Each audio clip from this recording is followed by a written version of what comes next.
मैले चाहिँ आज मेरो बच्चाहरूलाई केही गोप्य प्रश्नहरू सोध्दैछु। बच्चाहरूले चाहिँ कस्तो जवाफ दिन्छन् सुनिदिनु होला है। घरमा सबैभन्दा धेरै काम कसले गर्नुहुन्छ? मम्मीले। घरमा सबैभन्दा धेरै को रिसाउँछ बाबु?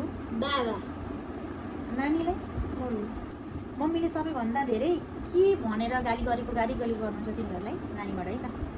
राम्रोसँग पढ्ने गर्नु, धेरै पढ्ने लेख्ने गर्नुपर्छ।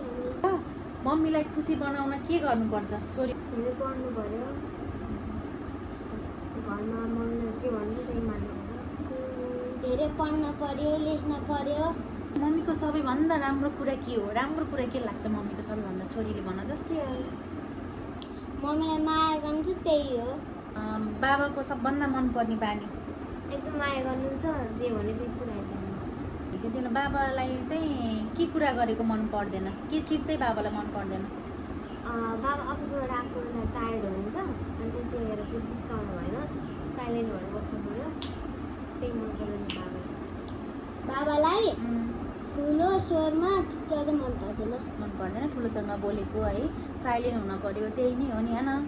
ल कस्तो लाग्यो आजको भिडियो? सबैले हेरेर प्रतिक्रिया दिनु होला है। हस्, थ्याङ्क यू।